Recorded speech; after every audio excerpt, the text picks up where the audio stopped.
mbabara untega amatwi wenda Cyose ndahagira nawe unahagira ibintu byose uraza kunyigana reka naharu kukwigana buranja kuvira bamwe bati ntihambira inaha birancanga uku ntago ari ukwihambira babyita kwihoma ubihomye ahubwo se ntajana ngo tugure ifege none ubone kumbwira ubwo busa bwawe amahinga uziko mbonye ukuntu uri kunyirwa ako ubwo ntago randiro diya bakunumye inde ngonde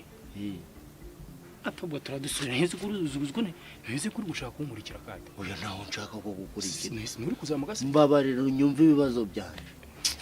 reka nkubwire rero musore ngira nca kanze nkubarire ngira nca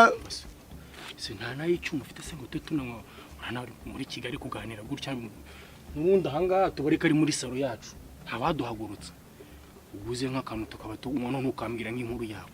hari ukuntu noneho nyumva kurushaho naho ubwambere mwatubonanye uyizo mwana ngo ningura akantu uzi ko nta bushobozi na buke mfite ariko ubuzi nka business mba ndimo ndapanga ukuntu usibye itike yo niyo tike ndayo ndagera ngira nja gusenga mvuye kunusengera ngira mu rugo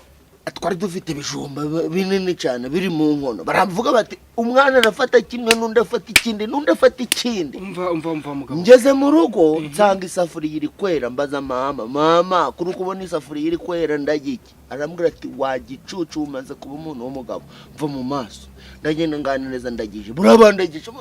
umuntu wese muzahura yitwa ndagije uje mbwa ati ndagije ni inshuti nzima ndagije arambwira ati fata nari mfite akantu naje ndatereramo imiceri kameze nk'akagurube gafite n'utuzuru guca kagatende ndakamena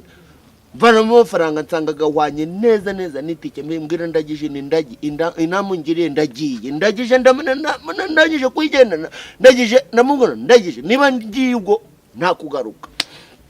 mbese nkuru yako numva ari ubuhamya wavuze mu ncamake rega ndimo ndihuta mu ncamake ubuzima bw'iri iwacu bwancanze ndavuga ndakanze guhigira muri Kigali